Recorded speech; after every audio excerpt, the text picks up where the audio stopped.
नमस्कार दोस्तों, आपके अपने YouTube channel B positive classes पर आपका हार्दिक स्वागत है।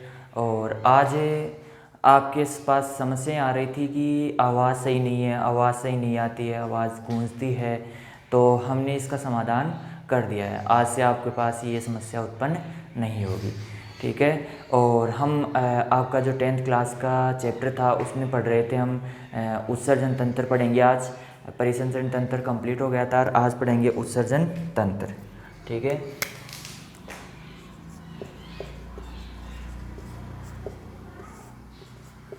उत्सर्जन तंत्र देखो, उत्सर्जन तंत्र जो आपका उत्सर्जन तंत्र होता है वो क्या होता है, कैसे ये कार्य करता है, इसके बारे में हम आज अध्ययन करेंगे, ठीक है। अब हम उत्सर्जन तंत्र के बारे में बात करते हैं। तो उत्सर्जन तंत्र जो होता है आपका, वो एक प्रकार से आपके शरीर के अंदर जितने भी तरल पदार्थ अपशिष्ट के रूप में उपस्थित होते हैं उनका क्या करता है, निष्कासन करता है। यहाँ पर आप एक चीज़ ध्यान रखना कि जो उत्सर्जन तंत्र है आपका, जो आपके अंदर बना हुआ है उत्सर्जन तंत्र, वो क्या है, आपके जितने भी तरल अपशिष्ट पदार्थ होते हैं उनको क्या करता है, बाहर निकालने का कार्य करता है, ठीक है। जो आपका उत्सर्जन तंत्र है वो लगभग 75 से 80% तरल रूप में क्या करता है, अपशिष्टों का निष्कासन करता है। तरल रूप में क्या करता है, अपशिष्टों का निष्कासन करता है। बाकी जो भी है अपशिष्ट पदार्थ वो ठोस रूप में, किस रूप में, ठोस रूप में, ठीक है। और पसीने के रूप में भी निकलते हैं, ठीक है। तो आपका जो 75 से 80% जो पार्ट है अपशिष्ट पदार्थ का, क्योंकि जो भी क्रियाएं होती है उसमें अपशिष्ट पदार्थ जरूर बचता है, क्योंकि हमारे शरीर में पूरे में रासायनिक क्रियाएं होती है। रासायनिक क्रियाएं होती है तो यहाँ पर क्या होता है कि रासायनिक क्रियाएं जब भी होती है तो उसमें क्या बचता है, कुछ अपशिष्ट पदार्थ बचते हैं और कुछ उपयोगी पदार्थ होते हैं। तो उपयोगी पदार्थ तो हमारे शरीर के काम में आ जाते हैं और जो अपशिष्ट होते हैं हम बाहर निकाल देते हैं। यदि इन चीज़ों को, जो अपशिष्ट पदार्थ है, इनको बाहर नहीं निकाला गया, यदि इनको बाहर नहीं निकाला गया तो ये क्या होते हैं, हमारे शरीर के लिए विषैले हो सकते हैं। क्या हो सकते हैं, विषैले हो सकते हैं। और हम बात करें कि जो उत्सर्जन तंत्र है हमारा, उसमें सबसे महत्वपूर्ण भूमिका क्या होती है, किसकी होती है, वरक की होती है। वरक एक मुख्य अंग होता है जिसे आप लोग इंग्लिश में क्या बोलते हो, किडनी बोलते हो। तो वरक ही हमारे शरीर का क्या है, उत्सर्जन तंत्र है, ठीक है। देखो, उत्सर्जन तंत्र के मुख्य अंग कौन कौन से हैं इसके बारे में हम बात कर लेते हैं। वरक, सबसे पहले तो वरक जिसे आप किडनी बोलते हो। इसके बाद में आती है मूत्रवाहिनियाँ,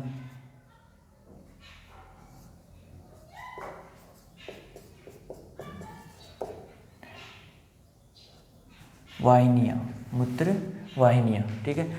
अब हम बात करते हैं, देखो वरक होता है, मूत्रवाहिनियाँ होती है, इसके बाद में आता है मूत्राशय। क्या आता है, मूत्राशय।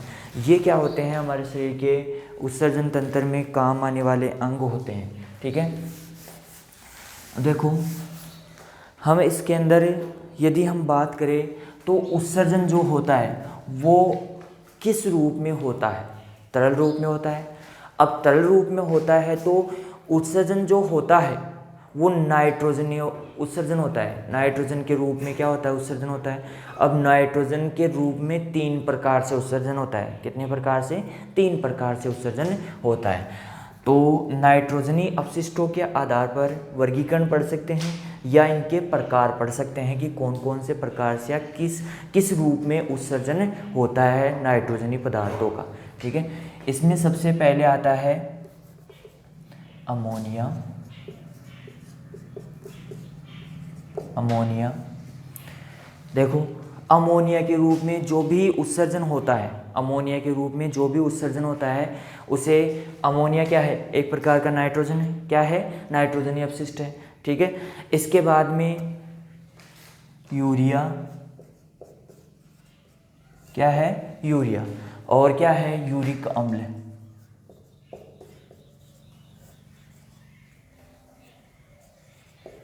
क्या हो जाएगा, यूरिक अम्ल हो जाएगा, ठीक है।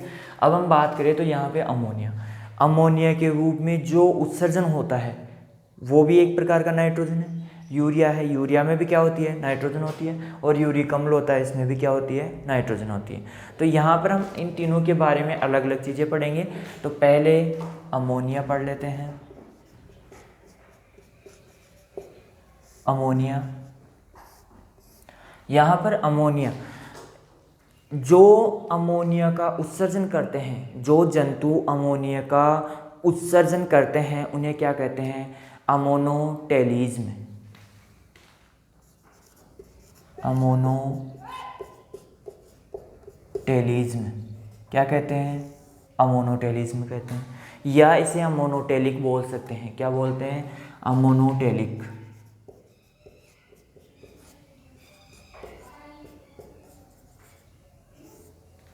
ठीक है, जो जंतु अमोनिया के रूप में क्या करते हैं, अपशिष्ट का निस्तारण करते हैं, क्या कहलाते हैं, अमोनोटेलिज्म या अमोनोटेलिक कहलाते हैं। क्या कहलाते हैं, अमोनोटेलिक या अमोनोटेलिज्म कहलाते हैं। ठीक है, इसके बाद में हम बात करते हैं यूरिया।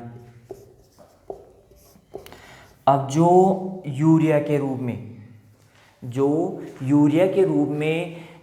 जो जंतु या जो जीव यूरिया के रूप में क्या करते हैं, उत्सर्जन करते हैं उत्सर्जित पदार्थों का, उन्हें क्या कहते हैं, यूरियोटेलिक।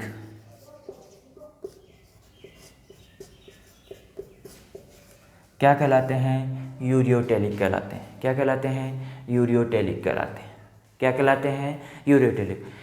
ऐसे जंतु जो यूरिया के रूप में उत्सर्जन करते हैं वो क्या कहलाते हैं, यूरियोटेलिक कहलाते हैं। ठीक है, इसके अंदर यदि हम एग्जाम्पल देखें तो क्या है, मनुष्य।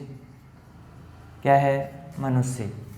ठीक है, इसमें जितने भी जलीय जीव होते हैं, जैसे मछलियाँ,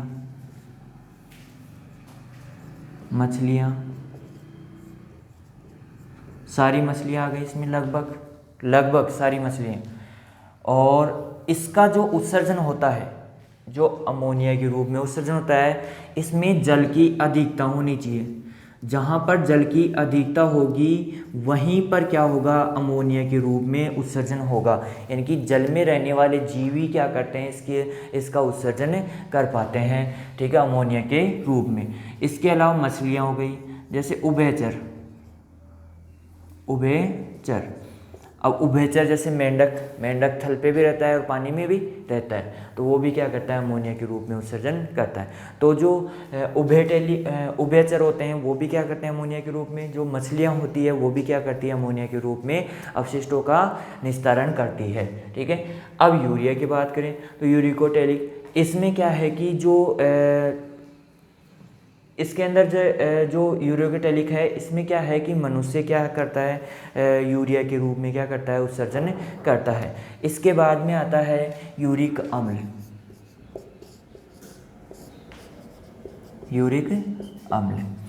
अब देखो यूरिक अम्ल है वो क्या है, देखो इसके अंदर, इसमें ये तरल रूप में, किस रूप में, तरल रूप में, ये भी तरल रूप में।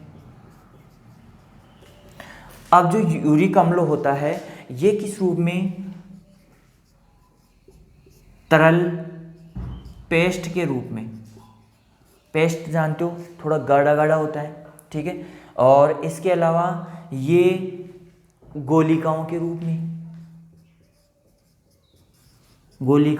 में क्या करता है, अमोनिया का उत्सर्जन करता है, यूरिक अम्ल का उत्सर्जन करता है। ठीक है, ये कम पानी वाले क्षेत्रों में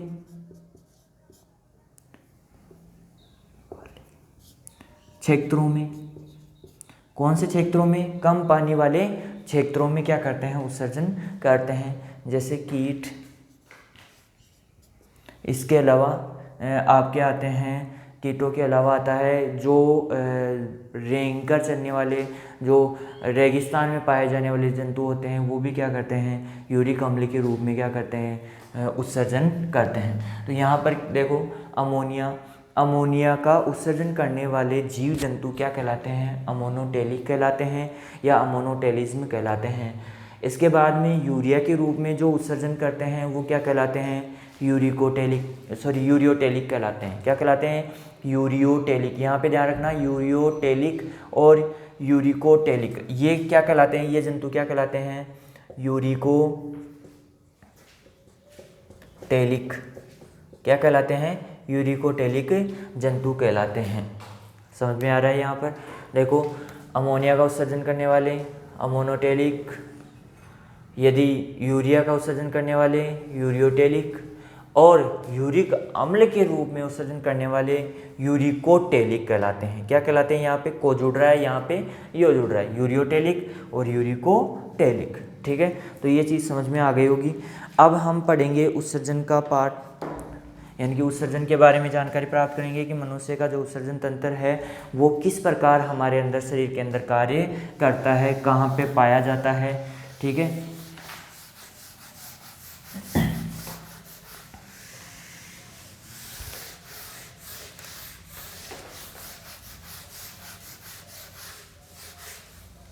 देखो अब हमारा जो उत्सर्जन तंत्र है, मैं इस तरह पे चित्र बना देता हूँ।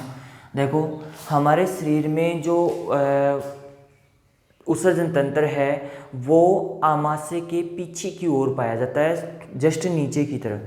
और इसके अंदर जो पार्ट है वो हमने बात कर ही ली है, कौन कौन से? वरक होता है, मूत्रवाहिनियाँ होती है, और मूत्राशय होता है। ठीक है, और मूत्र मार्ग होता है। ठीक है, मूत्रवाहिनियों में आ गया वो मूत्र मार्ग।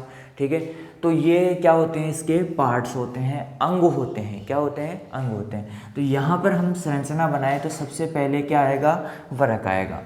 देखो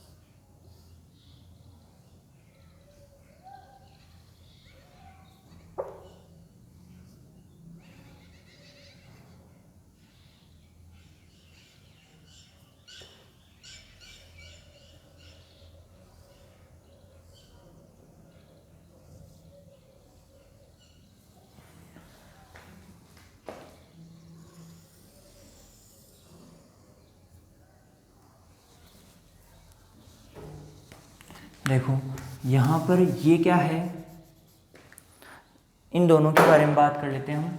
यहाँ पर जो ये वाली संरचना है, ये वाली, इसमें एक तो है धमनी, क्या है? महाधमनी बोल सकते हैं इसको।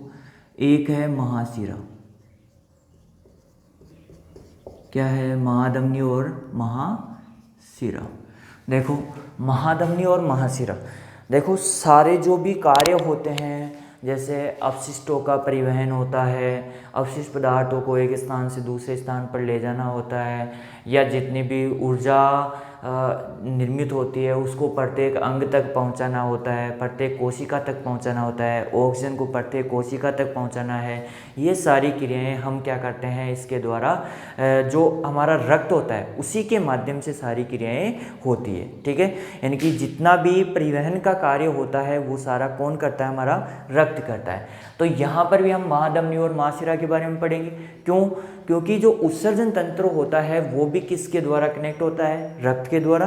रक्त ही क्या करेगा? यहाँ पर जो अपशिष्ट पदार्थ है वो उनको यहाँ तक पहुँचाने का कार्य करेगा। फिर रक्त में से क्या करेगा? जो हमारा उत्सर्जन तंत्र है वो क्या करेगा? इसमें से अपशिष्ट पदार्थों को अलग कर लेगा और जो शुद्ध रक्त है उसको आगे भेज देगा। ठीक है, तो इस प्रकार से यहाँ पर क्या पाई जाती है? महाधमनी और महाशिरा पाई जाती है। क्लियर है यहाँ तक? ठीक है, अब देखो यहाँ पर हम बात करते हैं, इसके अंदर ये क्या है? वरक है। हमारे मनुष्य के शरीर में क्या है? एक जोड़ी वरक पाया जाता है। एक जोड़ी वरक, यानी कि कितने हो गए? 2। कितने वरक पाए जाते हैं? 2 वरक पाए जाते हैं। इसके ऊपर एक छोटी सी संरचना होती है। अब आप जान गए होंगे, वरक के ऊपर एक छोटी सी गांठनुमा संरचना होती है जिसे हम बोलते हैं क्या? अधिवरक ग्रंथि। क्या बोलते हैं? अधिवरक ग्रंथि। वरक ग्रंथि बोलते हैं। क्या बोलते हैं? अधिवृक्क ग्रंथि बोलते हैं। क्लियर है यहाँ तक? ठीक है। इसके बाद में हमने बात कर ली है महाधमनी और महाशिरा। महाधमनी और महाशिरा, जितना भी अपशिष्ट पदार्थ होगा, अपशिष्ट पदार्थ युक्त रक्त होगा, वो इनके अंदर से आएगा, शुद्ध रक्त एक के अंदर से चला जाएगा। तो यहाँ पर हम बात करें तो जो धमनी होती है उसमें अशुद्ध रक्त आता है। अशुद्ध रक्त मतलब, यहाँ पर अशुद्ध रक्त का मतलब क्या होगा? मूत्र से जो हमारे अपशिष्ट पदार्थ है, अपशिष्ट पदार्थ है, CO2 और O2 से नहीं है यहाँ पर किससे? अपशिष्ट पदार्थों से। तो जो अपशिष्ट पदार्थ युक्त रक्त आएगा, गंदा रक्त आएगा, वो किस में से आएगा? महाधमनी के माध्यम से आएगा। और महाशिरा के माध्यम से स्वच्छ होकर वो शुद्ध रक्त क्या होगा? अपशिष्ट रहित रक्त क्या होगा? महाशिरा के माध्यम से चला जाएगा। ठीक है। तो ये इस प्रकार की संरचना होती है। ये दोनों क्या कहलाते हैं? वृक्क कहलाते हैं। क्या कहलाते हैं? वृक्क कहलाते हैं। ठीक है। अब जो वृक्क होते हैं वो कैसी संरचना होती है, किस प्रकार की होती है? ये आपने देखा होगा कि जो सेम होता है, सेम का बीज देखा होगा। सेम का बीज इस प्रकार का होता है, लगभग इस प्रकार का सेम का बीज होता है। यदि हम इसके दो टुकड़े करें, बीच में से इसके बीज पत्तर होते हैं, दो होते हैं, तो इनको ऐसे खोल दे तो ये हमारी वृक्क की संरचना का निर्माण करेंगे। किसका निर्माण करेंगे? जो सेम के बीज। अब इनका रंग देख लेते हैं। यहीं पर हम चीज़ें क्लियर करेंगे इस चित्र के ऊपर ही। जो है ये चीज़ है वृक्क, वृक्क है, ये किस आकार का होगा? सेम के बीज के आकार का, सेम के बीज के आकार का होगा। अब सेम का बीज होता है, यदि उसको दो टुकड़े कर दे तो क्या हो जाएगा? इस प्रकार से दो भाग बनेंगे। तो ये दोनों क्या है? इस प्रकार के। इनका रंग कैसा होता है?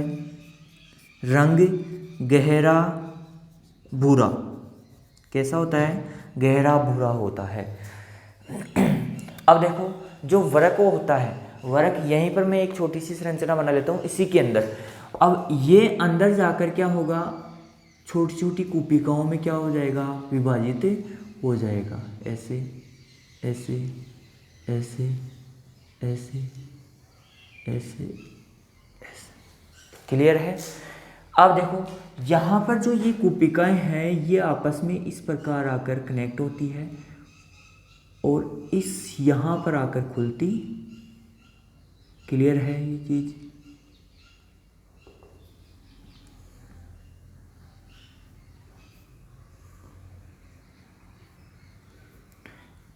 सारी की सारी यहाँ पर आकर खुलती है। ठीक है, इस जगह पर आकर खुलती है। ठीक है, तो ये जो होती है इसके अंदर कुपिकाएं होती है। क्या होती है? कुपिकाएं। अब ये जो छोटे वाला भाग यहाँ पर देखना, ये अलग से बना लिया मैंने। जो ये वाली ये खांच पाई जाती है ना, ये खांच, इसे क्या बोलते हैं? हाइलम बोलते हैं। क्या बोलते हैं? हाइलम। क्या बोलते हैं? हाइलम।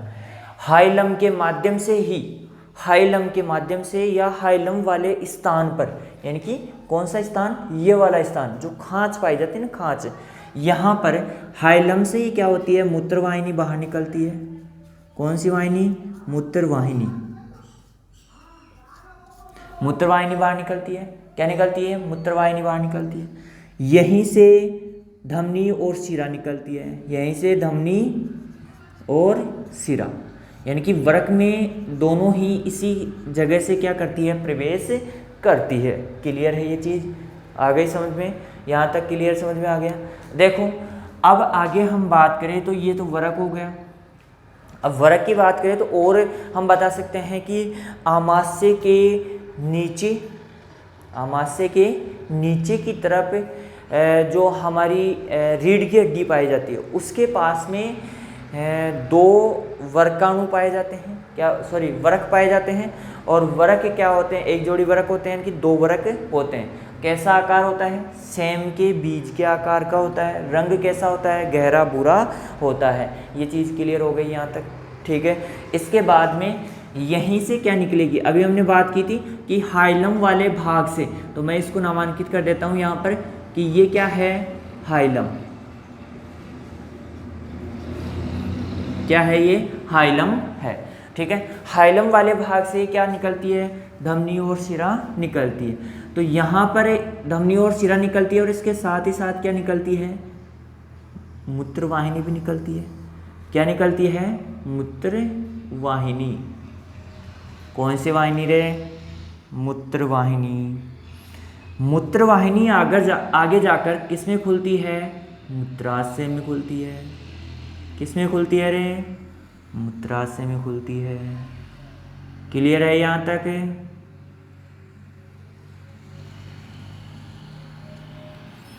किस में खुलेगी ये, मूत्राशय में।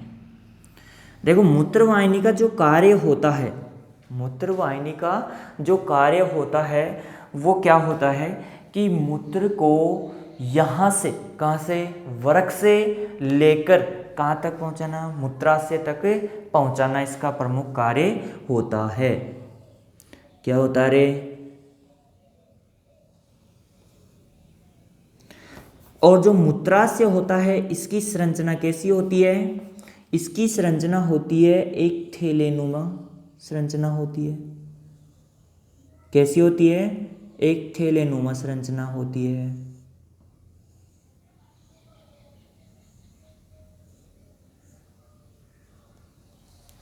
ठीक है, एक थैलेनुमा संरचना होती है। ठीक है, तो ये दोनों आकर इसमें खुल जाएंगे।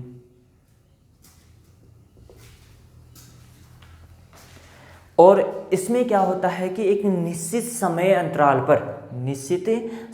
अंतराल पर जो हमारी बायोलॉजिकल क्लॉक होती है, बायोलॉजिकल या जैविक घड़ी होती है, वो क्या करती है, एक निश्चित समय पर क्या होती है, इसको उत्तेजित करती है, इसको संकोचित करती है, जिससे हम क्या करते हैं, इसको बाहर त्याग देते हैं। आया समझ में। तो निश्चित समय, ऐसे थोड़ी होता है कि अभी बाहर अपशिष्ट को त्यागा है फिर हम बार बार त्याग सकते हैं, नहीं त्याग सकते। ठीक है, तो एक निश्चित समय अंतराल के बाद में क्या होता है, इसके अंदर हम अपशिष्ट को बाहर त्याग सकते हैं। ठीक है, ये क्या होती है, मूत्रवाहिनी होती है। क्या होती है, मूत्रवाहिनी होती है। ठीक है, इसके बाद में हम बात करते हैं, इसके अंदर मूत्रवाहिनी होती है। ठीक है, अब इसके बाद में मूत्रवाहिनी का कार्य हमने पढ़ लिया है कि मूत्रवाहिनी का क्या कार्य होता है कि जो अवशिष्ट पदार्थ होता है उसको वृक्क से लेकर कहाँ पर पहुँचाना, मूत्राशय तक पहुँचाना होता है, मूत्राशय। ठीक है, और ये क्या होता है, मूत्र मार्ग। ठीक है, तो ये हमारा क्या हो गया, वृक्क उत्सर्जन तंत्र हो गया कंप्लीट। क्या हो गया, उत्सर्जन तंत्र कंप्लीट हो गया है। ठीक है, देखो यहाँ पर क्या पाई जाती है, महाशिरा और महाधमनी पाई जाती है, जिसके द्वारा देखो महाधमनी होती है, इसके अंदर क्या होता है, अपशिष्ट या गंदा रक्त बोल सकते हो, अशुद्ध रक्त बोल सकते हो, वो हमारे यहाँ पर प्रवेश करता है। किस में प्रवेश करेगा, हमारे वृक्क के अंदर प्रवेश करेगा, जो हमारी किडनी है उसके अंदर प्रवेश करेगा। यहाँ पर मैंने पहले ही डाउट क्लियर कर दिया है कि आप कहोगे कि सर रक्त परिसंचरण तंत्र में तो आपने ये बताया था कि धमनी में शुद्ध रक्त बहता है और जो शिरा होती है उसमें अशुद्ध रक्त बहता है, लेकिन यहाँ पर जस्ट उल्टा है।